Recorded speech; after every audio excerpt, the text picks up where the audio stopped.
Bonjour les runners, bonjour les sportifs, bonjour au petit monde de la course à pied, c'est Seb et on se retrouve pour un nouvel épisode du podcast À côté de mes pompes, numéro 290, avec une question, une situation d'entraînement peut-être que vous avez déjà expérimenté, à savoir la course à pied à jeun.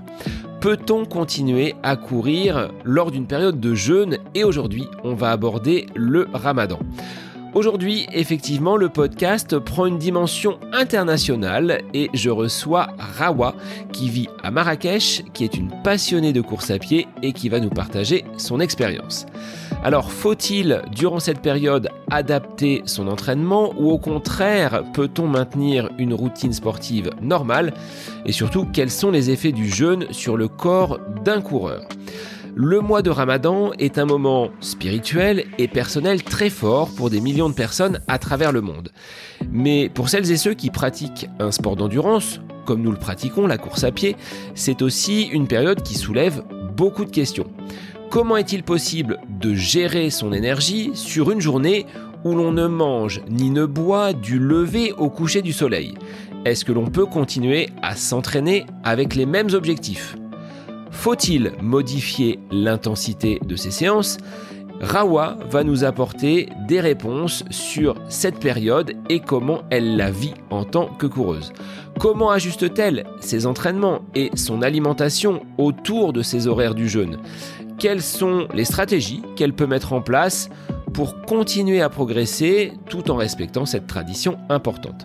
Voilà autant de questionnements qui nourrissent mon échange avec ce témoignage de Rawa qui pourra vous éclairer si vous vous interrogez sur cette compatibilité entre course à pied, jeûne et cette période de Ramadan. Alors merci Rawa d'avoir accepté l'invitation et aussi merci à Sylvie, une auditrice, pour nous avoir mis en relation.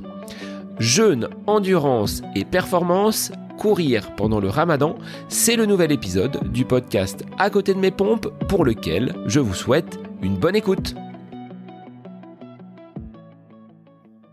Bonjour Rawa, sois la bienvenue sur le podcast À côté de mes pompes qui aujourd'hui prend une dimension internationale puisque nous enregistrons en direct du Maroc pour un sujet qui colle à l'actualité puisque nous sommes en plein mois de Ramadan et je voulais aborder par le biais de Sylvie, une auditrice qui nous a mis en relation ce sujet du jeûne pendant cette période que les musulmans et les sportifs rencontrent, à savoir le Ramadan. Alors Rawa, sois la bienvenue et je vais te laisser te présenter en quelques mots et on abordera ensuite le côté sportif. Bonjour Sébastien, merci pour l'invitation. Je suis Rawa de Marrakech. J'habite au Maroc. J'ai 34 ans. Je suis statisticienne dans un CHU et j'ai commencé la course à pied en 2022. Alors, est-ce qu'avant cette découverte, Rawa, de la course à pied, tu avais un lien avec le sport? Est-ce que tu pratiquais d'autres activités sportives ou est-ce que c'est une découverte, cette année 2022, du sport et toi? Non, j'ai jamais été sportive. J'ai jamais été sportive avant 2022. Et je faisais je faisais des sorties par-ci par-là, en fait une sortie par mois avant 2022, mais c'était pas vraiment j'étais pas vraiment accro à la course à pied. Et après le déclic en 2022, c'était que j'ai pris un peu du poids et je voulais le perdre. Et donc, je me suis dit, je me mets à la course à pied. Et après, j'ai senti, en fait, les bénéfices sur le mental, plus que sur en fait, j'ai réussi à perdre du poids, mais aussi, j'ai constaté que je suis bien dans ma tête, que ça me déstresse, que ça me met dans un état de bonheur et voilà, c'est là où je suis devenue accro à la course à pied. Alors, accro à la course à pied depuis 2022, donc tu as quand même quelques années d'expérience. Est-ce que tu as accroché des dossards? Est-ce que tu participes à des courses au Maroc? Comment s'organise ton entraînement? Est-ce que tu as besoin de ces objectifs pour courir ou est-ce que c'est tout simplement le plaisir de retrouver un groupe d'entraînement et de partager ces séances qui, tu l'as dit, t'offrent beaucoup de bonheur? Oui, j'ai participé à pas mal de compétitions et Et comme j'ai commencé en 2022 grâce à Sylvie, car c'est grâce à elle que je me suis accrochée à la course à pied.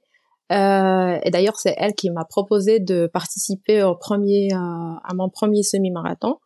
Je savais pas en fait qu'il existait des compétitions pareilles. Elle m'a dit viens, tu participes avec nous au semi-marathon de Marrakech. Et je suis partie. En fait, au début, j'ai dit non. Et après, je suis partie sans aucune préparation. Et là, c'est un autre monde lorsque tu rencontres des gens qui sont venus de plusieurs régions, d'autres villes et d'autres pays, et qui sont venus là pour participer à des compétitions sportives, pour le dépassement de soi ou bien pour chercher un nouveau record. Je me suis dit c'est génial quand même comme épreuve. Et après mon premier semi, je me suis entraînée pour mon deuxième, et après je me suis dit pourquoi pas le marathon, et j'ai fait mon premier marathon en 2024, et là je viens de faire mon deuxième en 2025, et voilà. Et en parallèle, j'ai commencé aussi le trail il y a une année. Alors l'histoire du trail c'est autre chose, mais voilà, donc je participe à pas mal de compétitions maintenant. Et ton amour pour le trail, il est aussi grand que la route. Qu'est-ce que tu as découvert dans le trail? C'est les grands espaces? On sort un peu du cadre? Alors pour le trail, c'est une histoire d'amour et aussi on peut dire de haine. Des fois, je me dis, bah oui, je veux bien revenir faire ce trail et voir de ce que je suis capable. Et quand je suis dedans, je suis dans le truc de me dire et de me poser des questions. Mais pourquoi je suis là? Pourquoi je fais ça? Pourquoi je me mets dans des situations pareilles? Et le trail, c'est un autre monde. Ce que j'aime dans le trail, c'est que tu te trouves tout seul dans des moments, et que tu es là, toi, avec toi-même, à te débrouiller et que tu profites aussi de la nature. Je trouve ça aussi bien dans le trail. Et voilà, donc oui, ça change. Le trail, ça change de la course à pied. Tu n'es pas dans la performance, mais tu es plus dans l'endurance et voilà, c'est plus psychologique et psychique que physique, je trouve. Bah, il y a aussi le côté physique, on peut le négliger, mais ça se passe surtout dans le mental. Alors au Maroc, Rawa, on a une course qui est quand même mythique, ce marathon des sables. Est-ce que c'est une course qui te fait envie, ou est-ce que tu la repousses parce que ça ne colle pas forcément à ce que tu veux faire? Non, j'ai très envie. En fait, j'ai envie de participer au marathon des sables. C'est juste que en ce moment, je vois que je suis pas encore capable en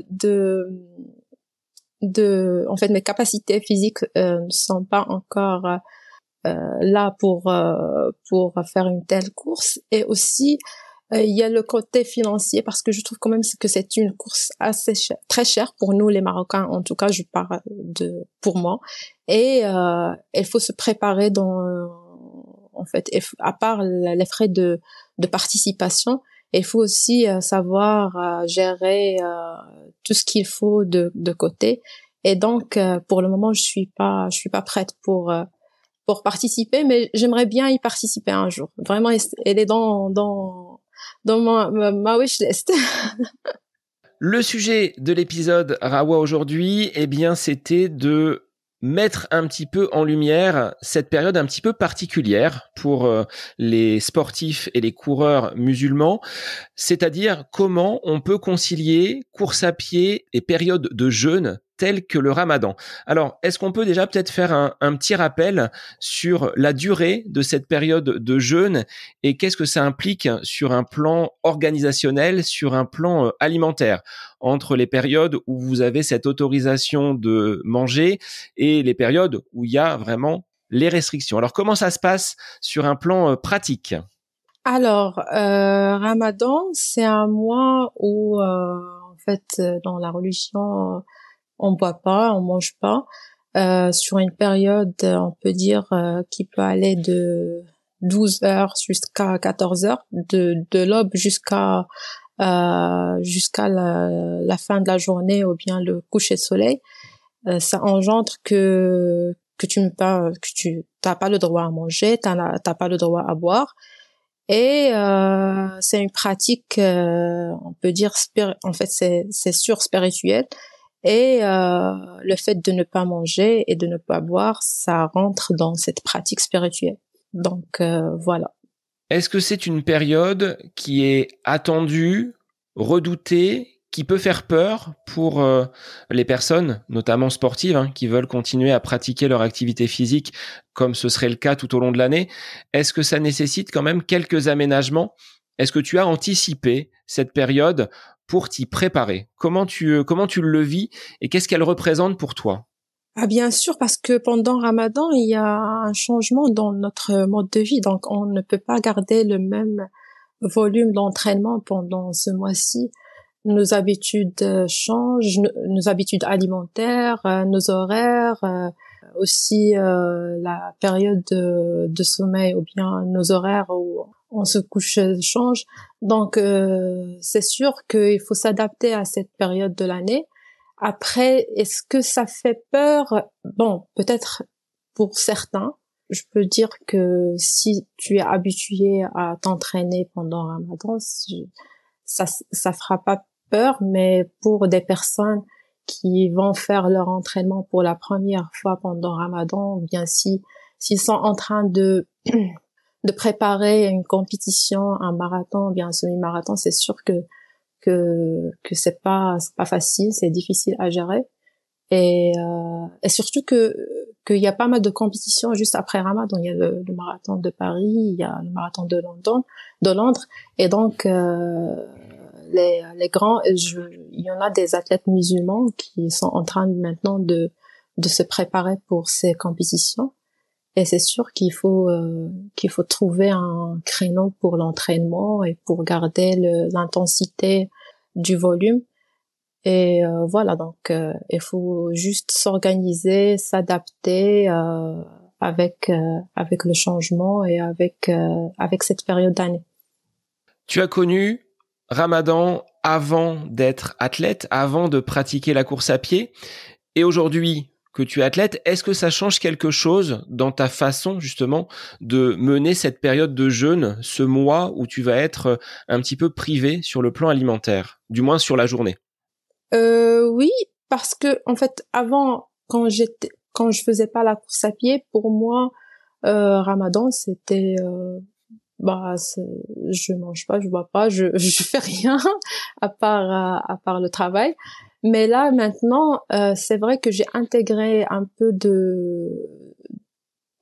d'entraînement, mais pour mon cas personnellement, moi je consacre Ramadan comme une période on peut dire de pause annuelle de mes entraînements. C'est là où je m'entraîne pas beaucoup. Et donc j'essaye de baisser un peu le volume. Cette année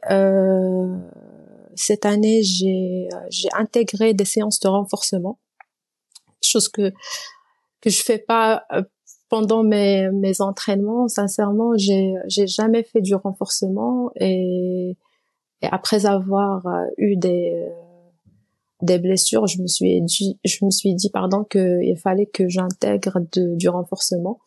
Et Ramadan, je pense que c'est la période pour moi idéale pour faire intégrer cette routine.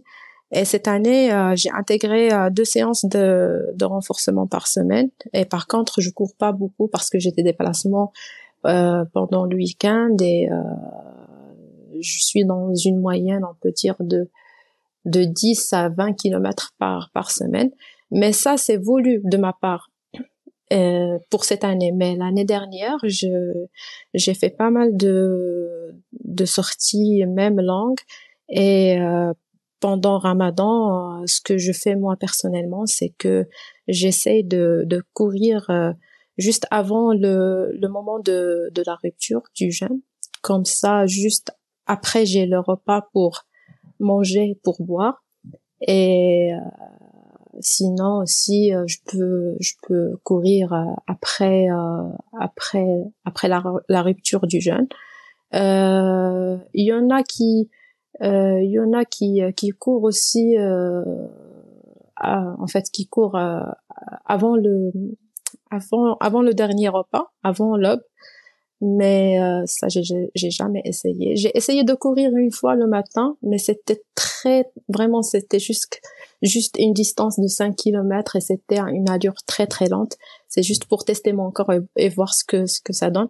Après, il faut savoir s'adapter aussi à la période de Ramadan. Cette année, heureusement que ça tombe en mois de mars, parce que chaque année, le mois de Ramadan recule 13 jours.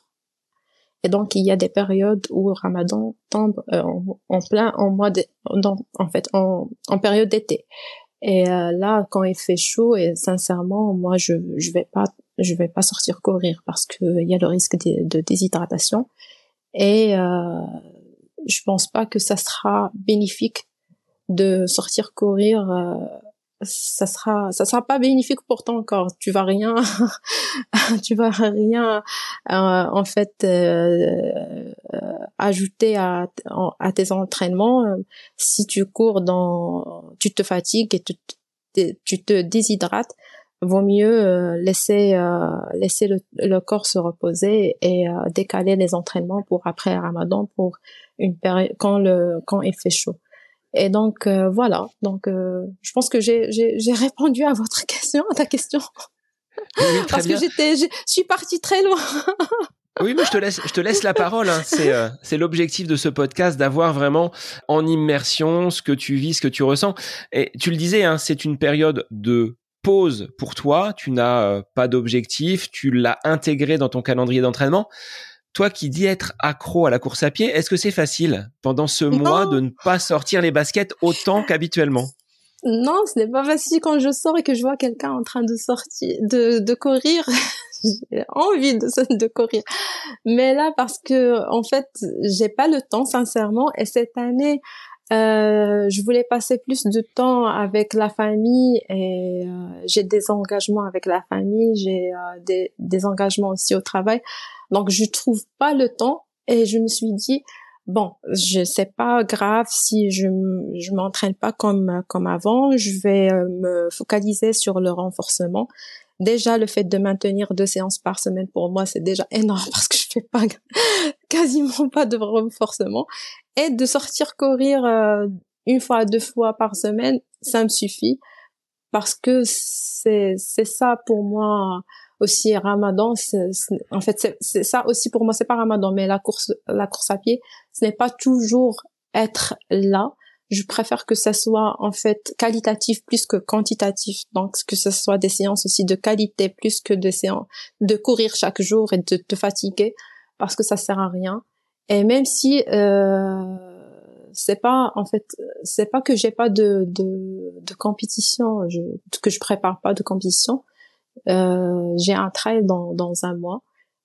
J'ai rien préparé pour ce trail, mais je me suis dit euh, vaut mieux que mon corps soit reposé que de le fatiguer et que le jour de compétition je me trouve avec une blessure ou bien avec un burn-out d'entraînement et avec la fatigue de Ramadan, parce que Ramadan aussi on change, comme j'avais dit auparavant, on dort pas assez parce que on dort à peu près 3 heures, 4 heures et après on se réveille pour manger le dernier repas avant l'aube.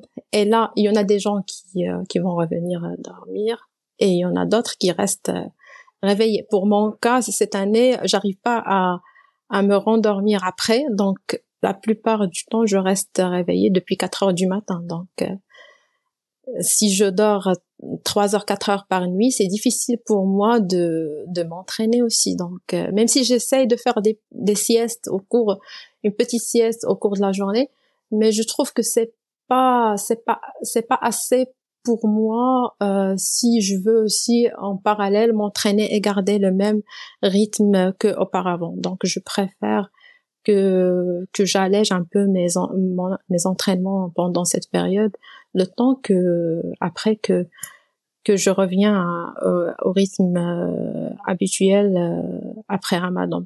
Mais il faut aussi savoir que le corps s'adapte. Au début, c'est vrai que c'est difficile pour nous. C'est ce que j'allais te poser comme question.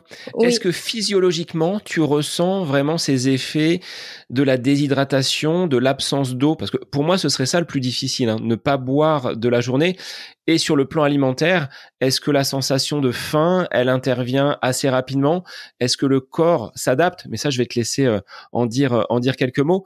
Au bout de combien de jours tu ressens vraiment ce jeûne et ses effets sur ton corps? On peut dire après une semaine. Après une semaine, tu sens que le corps, ça y est, s'adapte.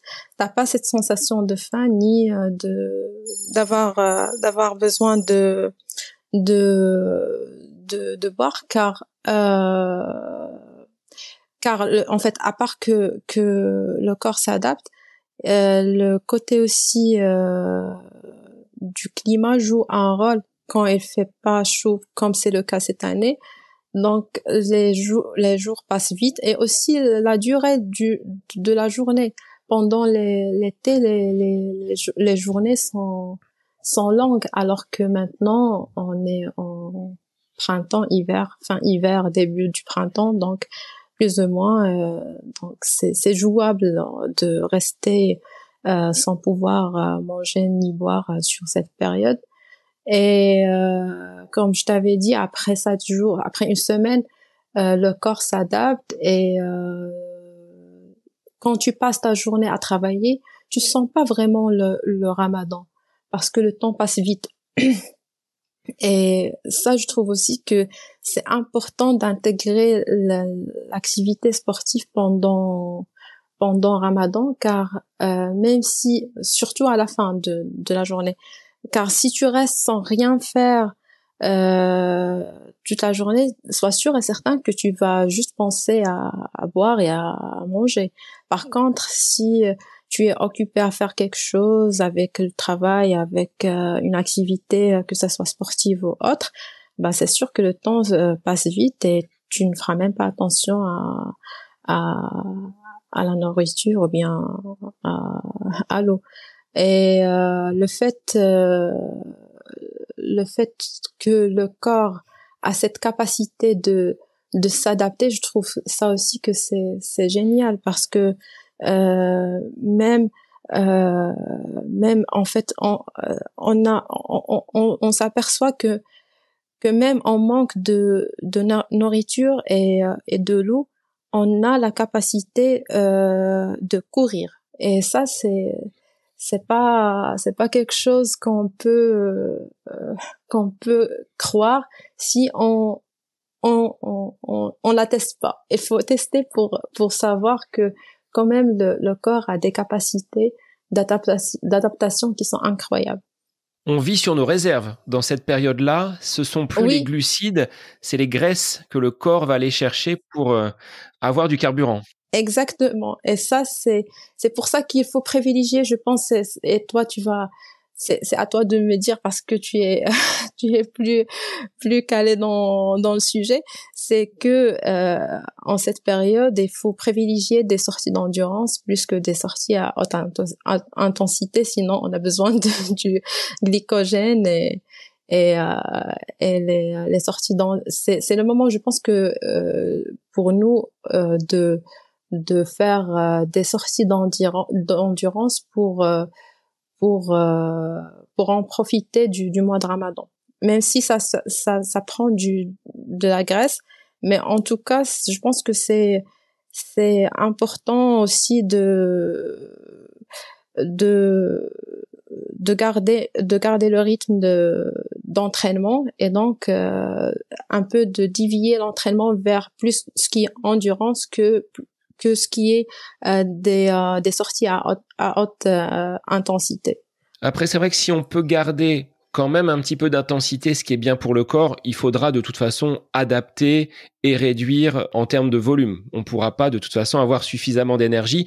D'où ce que tu disais tout à l'heure, c'est peut-être plus judicieux de positionner tes entraînements, tes sorties, juste avant la rupture du jeûne, de façon à pouvoir reconstituer les stocks, refaire un petit peu d'énergie, et là, sur la fin de soirée. Le matin, tu l'as évoqué, hein, avec cette carence en sommeil, ces nuits qui sont relativement courtes, s'il faut en plus se lever plus tôt pour pouvoir aller s'entraîner avant de manger et que le lever du soleil soit effectué, au bout de quelques jours, on est dans une fatigue extrême et là, ce sera pas possible de tenir sur la longueur.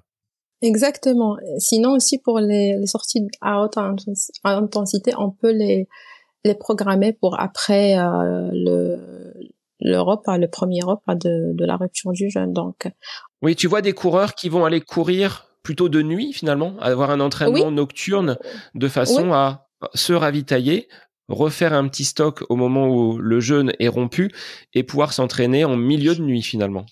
oui, la plupart c'est ce qu'ils font parce que c'est le moment aussi idéal pour faire des sorties à haute intensité et pour faire des longues distances si on est en train de préparer des compétitions.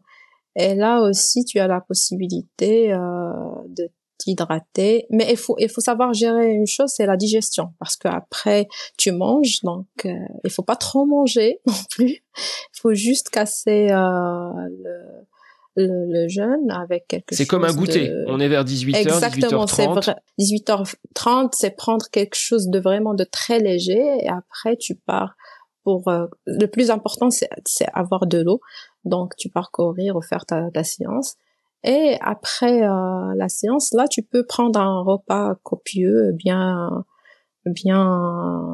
garni, bien riche en glucides, en protéines et en graisses. Donc là, je pense que c'est la formule idéale pour ceux et celles qui veulent s'entraîner pendant Ramadan et garder un rythme ou bien le même volume qu'avant.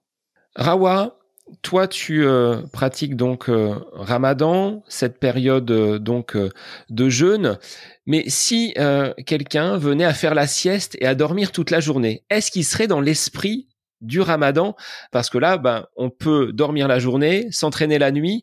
Est-ce que ce serait spirituellement valable? Ou est-ce que là, on n'est pas du tout dans l'esprit? Ça dépend de la personne si elle est pratiquante ou non. Parce que Ramadan, comme je t'avais dit, ce n'est pas juste ne pas boire et ne pas manger, c'est aussi pratiquer la religion, faire les prières, aller à la mosquée. C'est aussi le temps consacré à la famille, la préparation des repas. Donc, ça dépend de la personne comment elle est.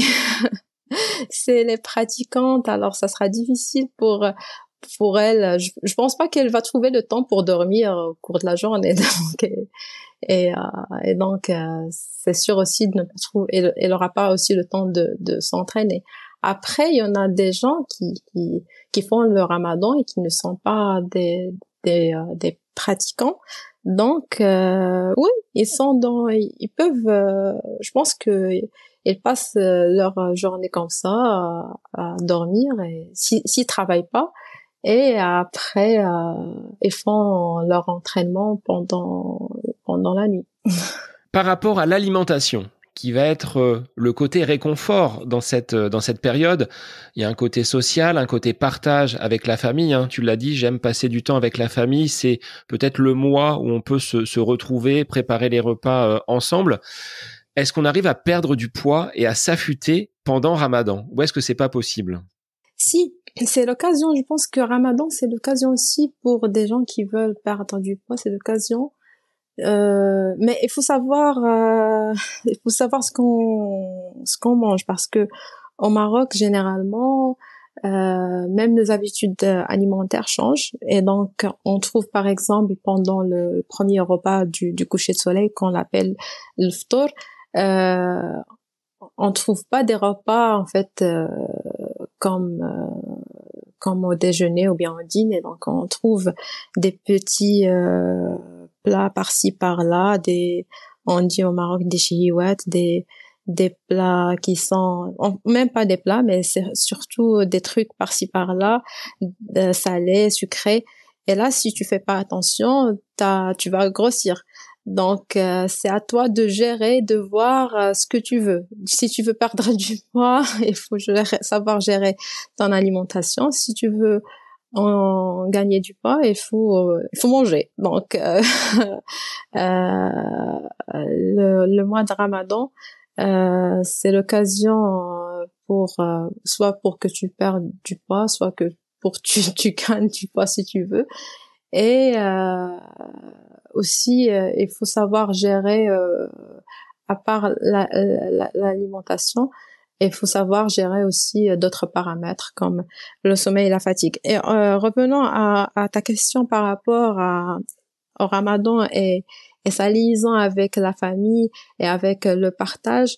Oui, pendant le mois de Ramadan, moi je pense, je vois que c'est le mois ou bien c'est cette période où la famille, les familles se réunissent 3 fois autour de la table, c'est-à-dire au moment de la rupture du jeûne, au moment du dîner et au moment du suhoor avant l'aube.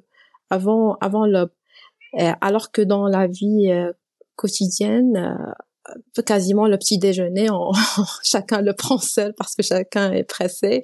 Je pense aussi que le déjeuner, on le prend pas ensemble avec le travail.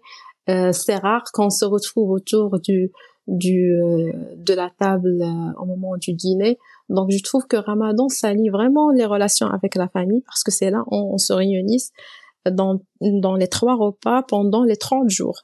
Et je trouve que ça, c'est vraiment important et pour renforcer les liens familiaux. Et aussi, à part ça, de te retrouver avec ta famille, ta petite famille.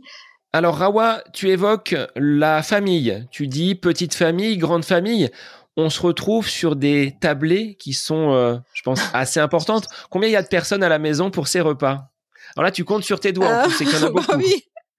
Non, parce que en fait, au cours de la semaine, je suis juste avec mes parents.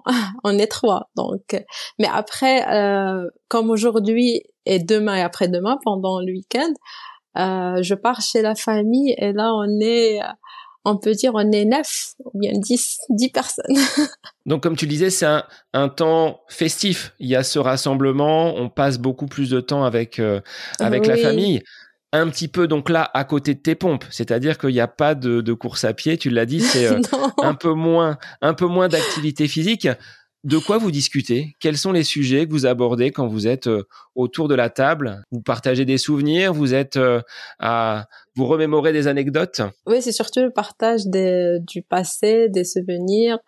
On parle aussi de la vie quotidienne, de ce qui se passe autour de nous.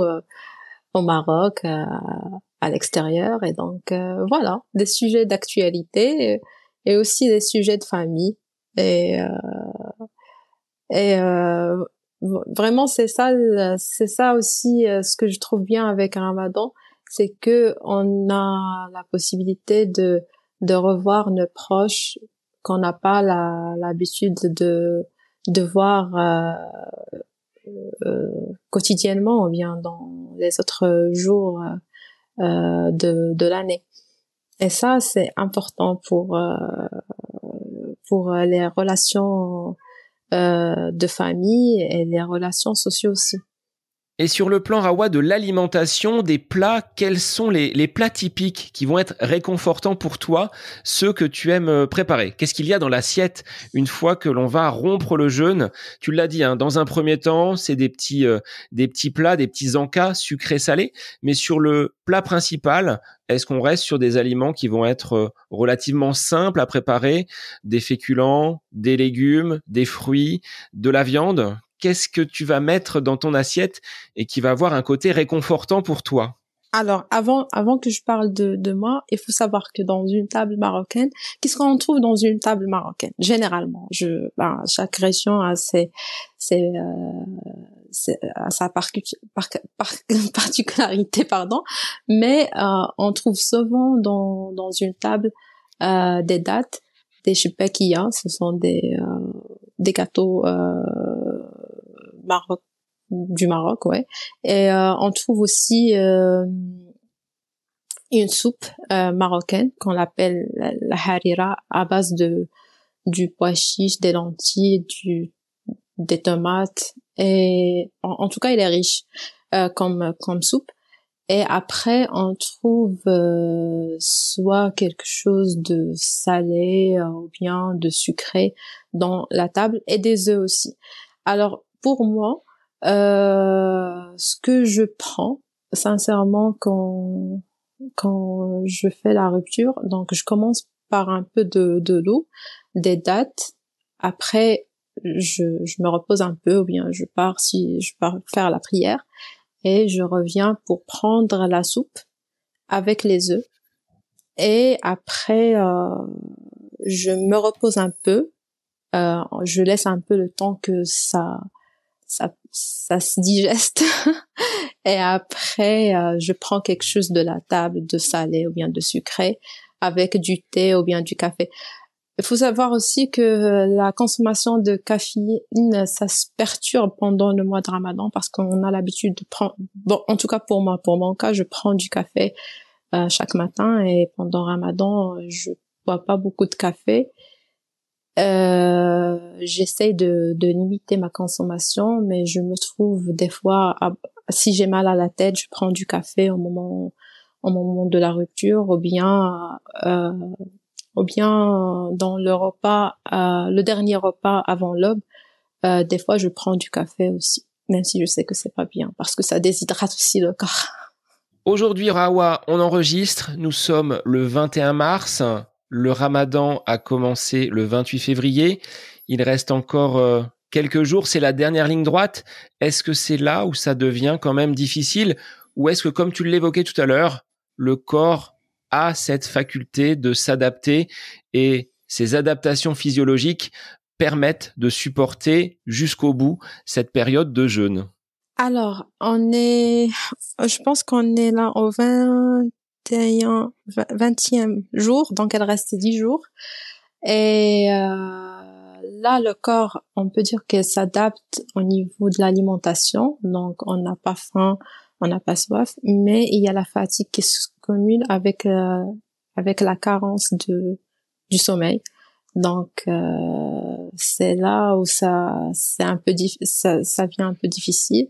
Aussi, il faut savoir que dans la religion, pour ceux qui pratiquent la religion, les 10 derniers jours, c'est là aussi où il faut faire plus d'efforts, et donc où il faut passer plus du temps à faire la prière, à lire du Coran, et même à ne pas dormir, à passer la nuit à faire la prière.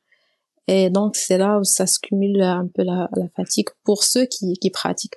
Après, je pense aussi pour que les gens qui ne pratiquent pas, le manque de sommeil, ça va pas perturber un peu le mode d'entraînement. Et aussi vers la fin, c'est clair qu'ils n'auront plus la même énergie pour continuer à s'entraîner comme il le faut. C'est un peu comme le mur du marathon. On sent que ça devient difficile, mais faut pas lâcher. Et on est au 35e kilomètre, au 31e kilomètre maintenant. Là, c'est le mental qui joue. Il faut pas baisser les bras. Est-ce que là aussi, ce mental est une forme de dépassement de soi? Tu disais, par la course à pied, j'ai appris à me dépasser. Mais là, dans ce mois de Ramadan, est-ce que ton mental est encore plus mis à l'épreuve avec cette connexion vraiment avec toi-même, tes sensations? Il y a un côté spirituel, on l'a dit, mais sur le plan individuel, est-ce que ça t'aide à progresser, à te remettre en question, à penser à des choses sur ton existence? Bah oui, c'est ça. C'est pour ça qu'on fait Ramadan. Sinon, pourquoi?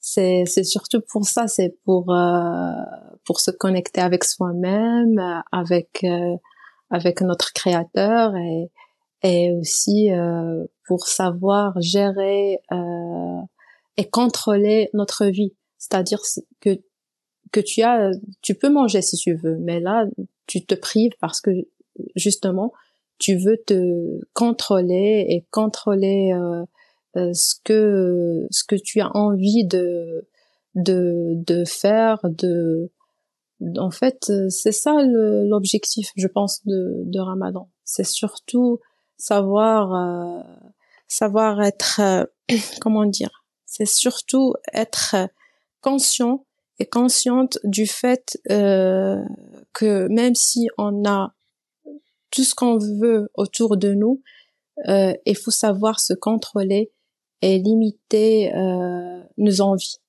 Et ça aussi, on le trouve, je pense, après c'est à toi de me dire, lorsqu'on se trouve dans des situations même en entraînement, c'est que dans les périodes des entraînements, c'est que tu as envie de ne pas aller courir. Il y en a des moments et des jours où t'as pas envie d'aller courir. Tu te dis mais pourquoi je vais aller courir? Mais parce que tu as un programme à suivre et un objectif à réaliser, tu te dis non, il faut que j'aille. Alors là, tu te contrôles, tu es obligé de faire ce qu'il faut faire et c'est bon. Donc je pense qu'il y a une liaison entre les deux et donc oui, Ramadan aussi ça renforce ce côté-là mental. À la fin de ce mois de jeûne, comment ça se passe? Est-ce que là, on ouvre les vannes, il y a un grand festin qui va être organisé, tu vas pouvoir rechausser tes baskets et reprendre le cours normal de tes activités? Ou est-ce que ça te demande quand même un temps pour revenir progressivement à une situation que je dirais normale? Alors, il faut savoir que c'est une bonne question parce que j'ai anticipé la reprise et je vais commencer dès ce week-end à sortir courir pour un peu augmenter le volume pour que je puisse être vraiment dans mes baskets après le Ramadan et que je puisse m'entraîner et revenir à ce que je faisais avant. Et donc, c'est prévu que je fasse, par exemple, demain, j'ai une sortie en montagne. Après-demain aussi, dimanche, j'ai une autre sortie en montagne pour la préparation du trail. Et la semaine prochaine, j'ai aussi programmé à peu près 3 sorties de course à pied. Et donc, je vais augmenter progressivement un peu le kilométrage par semaine pour que je puisse revenir à ma cadence d'entraînement d'avant.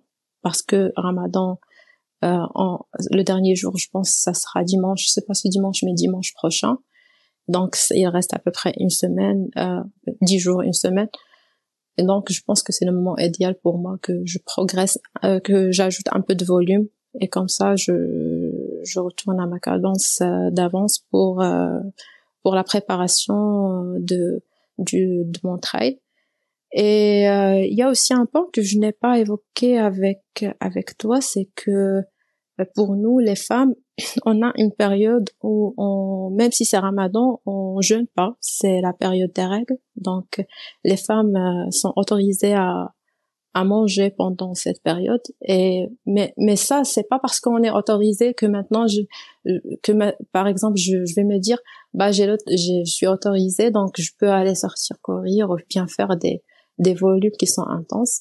Mais non, mais parce que justement on est autorisé à manger parce que le corps en a besoin en cette période de bien d'être en fait nourri et comme tu sais, il y en a des carences de fer en cette période pour les femmes et donc dans la religion, c'est autorisé pour que on puisse compenser cette carence et que le corps soit bien nourri et reposé.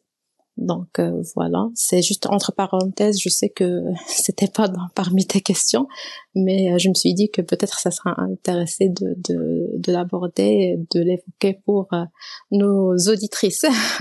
Est-ce qu'il y a d'autres situations où des écarts peuvent être autorisés? Je pense à des sportifs professionnels. J'entendais en football, en Ligue 1, ils étaient autorisés à peut-être rompre le jeûne peut-être à la mi-temps, pour s'hydrater. Est-ce que ça fait partie de ces écarts possibles, mais est-ce qu'il y en a d'autres? C'est-à-dire, est-ce que c'est autorisé par d'autres personnes de manger, c'est ça? Oui, tout à fait. Bah oui, les gens qui sont malades, par exemple, mon père, il est diabétique et jeûne pas. Donc, il prend ses repas normal. Et aussi, je pense aussi pour les femmes enceintes, en certains cas, ils peuvent manger. Des gens qui sont malades, qui peuvent pas, même les gens qui sont en voyage dans la religion, si tu es en voyage, tu peux manger. Donc, je pense aussi que pour les sportifs, c'est, par exemple, moi, je comprends si quelqu'un, son métier, c'est ça son métier, il est athlète professionnel ou bien un footballeur et qu'elle a une compétition très importante et qui ça coïncide avec Ramadan. Bah, je trouve que il y a pas de souci s'il mange ou bien s'il, parce que oui, tu manges, mais tu as les autres jours de l'année où il faut que tu jeûnes pour euh,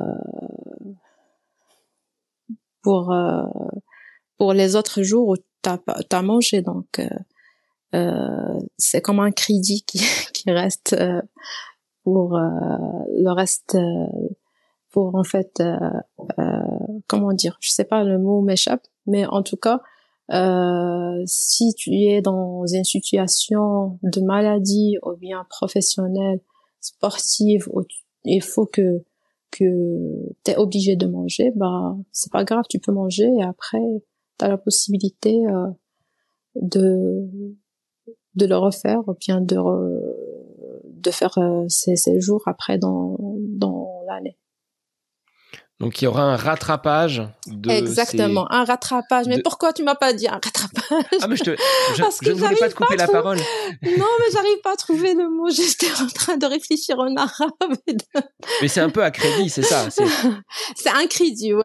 Jour de jeûne, rattrapage, crédit. Voilà, tu peux C'est ça. rattraper après. Alors, Rawa, on n'en a pas parlé. Là, on a fait une grosse partie de cet épisode consacré au jeûne, comment on peut courir pendant cette période de Ramadan. Est-ce que, durant le reste de l'année, toi, tu verrais un intérêt à parfois jeûner? On parle beaucoup de jeûne intermittent. Est-ce que ça t'arrive de le pratiquer en dehors de cette période-là, marquée sur un plan spirituel et religieux, durant le reste de l'année civile? Ça m'est arrivé de faire le jeûne intermittent, mais c'était dans l'objectif de perdre du poids. Mais après, avec la course à pied, j'ai réalisé en fait mon objectif par rapport à ça, et donc non, je fais plus du jeûne intermittent.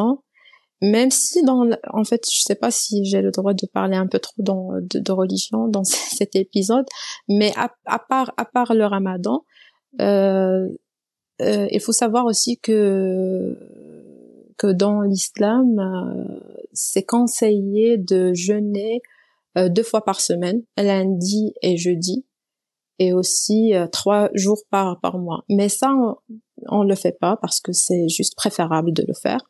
Mais la plupart ne le fassent pas, sauf les vrais pratiquants. Et pour moi, non, je jeûne pas parce que justement, je pense que quand tu es dans le mood de Ramadan et que tout le monde jeûne et qu'il y a une solidarité par rapport à ça, c'est là où tu te trouves aussi tu te dis bah oui, il y a un climat favorable. Après au cours de l'année civile, si tu as des jours à rattraper, euh, par exemple moi je fais pour rattraper les jours où j'ai pas jeûné pendant mes règles, je les rattrape au cours de l'année civile, mais c'était juste pour les rattraper. Mais je sens pas vraiment que je sens pas le vrai climat de Ramadan, et je le fais juste pour rattraper. Donc C'est pas dans un objectif ni de faire détoxifier mon corps, ni dans un objectif de perte de poids. On a un dernier sujet que je voulais aborder avec toi, c'est la place des femmes dans la course à pied au Maroc. Tu disais avoir débuté il y a 3 ans maintenant, en 2022. Est-ce que tu ressens un engouement pour la course à pied globale dans le pays? Et toi, en tant que femme, comment tu as abordé cette pratique qui est nouvelle, naissante pour toi? Pourquoi ne pas avoir commencé avant? Est-ce que tu avais des craintes, des interrogations, la peur peut-être d'un jugement dont tu t'es libérée aujourd'hui? Oui, c'est vrai que maintenant, de plus en plus, on voit que les femmes s'intéressent à la course à pied. Je pense que c'est le cas dans le monde entier, mais particulièrement au Maroc, puisqu'on est dans un pays plus ou moins réservé.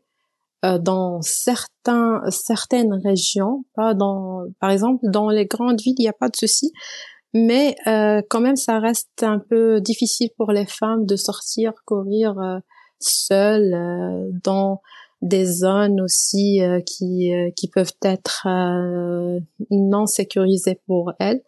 Et là, depuis que j'ai commencé la course à pied, je vois effectivement que de plus en plus les femmes s'intéressent à la course à pied.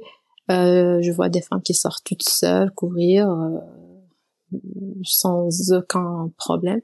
Et même moi, avant, j'avais cette idée que comme quoi si je sors, je vais tomber dans le jugement, que les gens vont me regarder, ou bien que si je sors aussi, il y a quelqu'un qui va me déranger. Il y a des gens, sûrement. Je pense que partout il y a des gens qui croisent.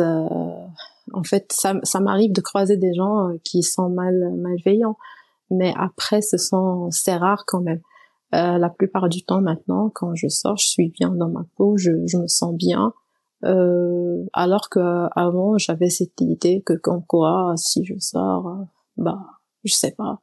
Mais après, une fois tu es habitué et que aussi les gens ont l'habitude de te voir courir, personne n'osera te parler ni te déranger. Ça devient aussi pour eux une habitude.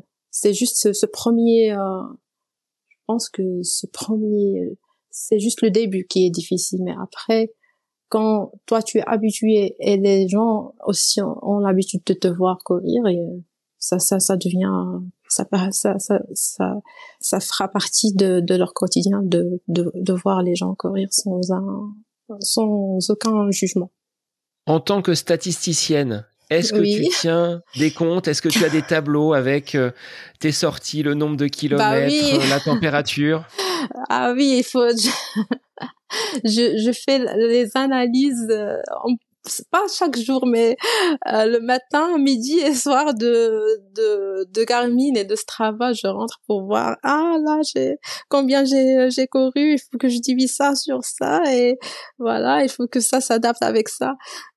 Combien j'ai couru la semaine qui précède, le mois qui précède, ce mois par rapport à le mois de l'année dernière. Je suis trop dans la data, mais j'essaie quand même de ne pas trop m'y être parce que ça devient une maladie quand tu es accro aux chiffres et à analyser et tu perds le plaisir de la course à pied. Et ça m'est arrivé l'été dernier parce que j'étais trop dans l'analyse de mes chiffres et surtout de mes battements de cœur et à chaque fois je me dis mais pourquoi j'ai le cœur qui bat trop haut et pourquoi j'étais à cette allure et pourquoi j'étais à ça et pourquoi en cette période de l'année dernière j'ai baissé et là je me suis dit ça devient plus bénéfique pour toi de faire ces analyses et même j'ai décidé des fois de sortir courir sans porter la montre. Juste pour que je me libère de cette sensation d'analyser à chaque fois mes chiffres. Alors là, ça fausse les statistiques. Si tu cours sans la montre, on n'a plus de traces d'une sortie. Il y a beaucoup de gens qui disent si ce n'est pas sur Strava, ça n'existe pas. ça s'est arrivé à un ami à moi.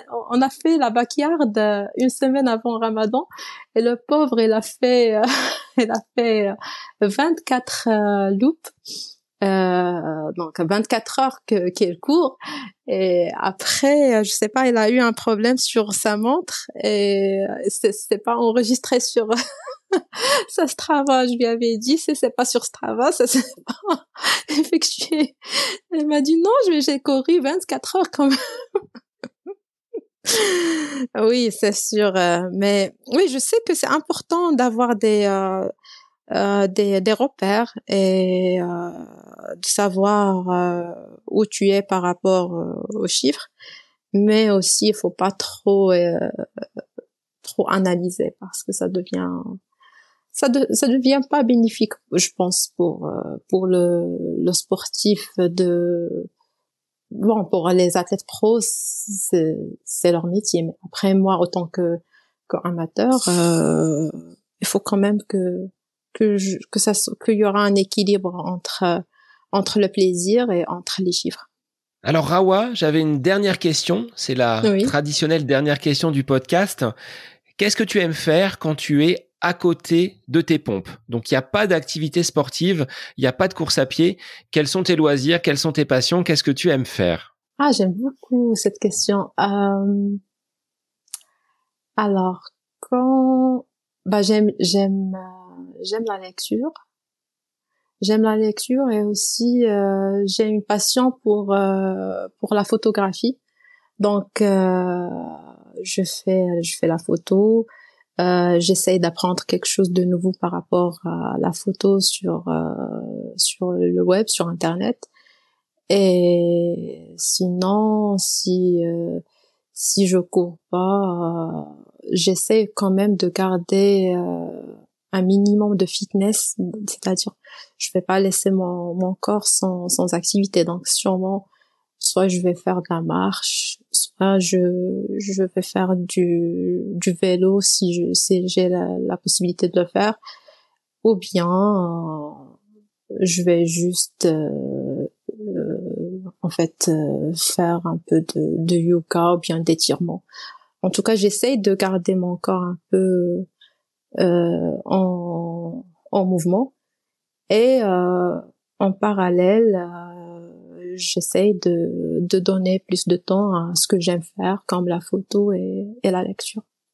Eh bien, merci Rawa d'avoir accepté de nous apporter ton témoignage en cette période de Ramadan pour comprendre un petit peu comment on peut continuer à courir pendant cette période de jeûne. Donc, je te souhaite bon courage pour la fin de cette période. Encore, tu l'as dit, une dizaine de jours à tenir et tu pourras ensuite remettre les baskets et repartir de l'avant avec ce trail. Merci Sébastien, mais j'espère que ça a été bénéfique pour toi, mes interventions et mes témoignages. Comme je t'avais dit au début, je suis pas experte ni dans le domaine du sport, de la course à pied, ni dans la religion. Et j'ai essayé juste de partager avec toi mon expérience et comment je vis mes entraînements pendant le mois sacré de Ramadan.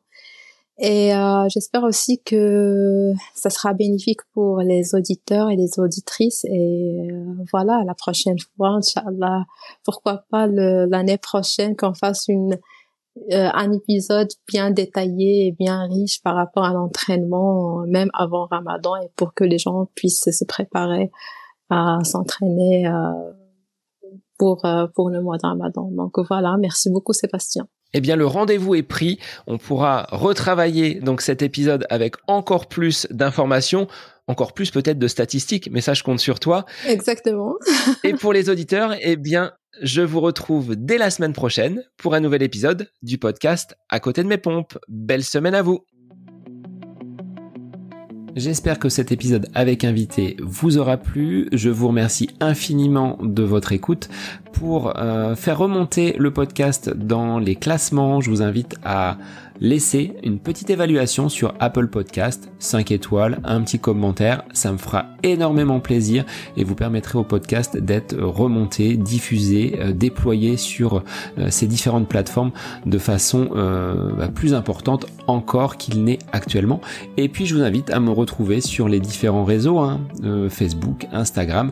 Laissez votre petit message, votre commentaire, ça me fait plaisir d'échanger avec vous. Si vous avez des questions, si vous voulez échanger sur quelconque sujet en lien avec la course à pied, mais pas que, parce que le sport c'est une philosophie de vie et c'est une passion qui nous anime de façon commune, donc n'hésitez pas à venir échanger avec moi. Sur ce, je vous souhaite une bonne fin de semaine, un bon week-end et je vous dis à la semaine prochaine pour un nouvel épisode du podcast À côté de mes pompes.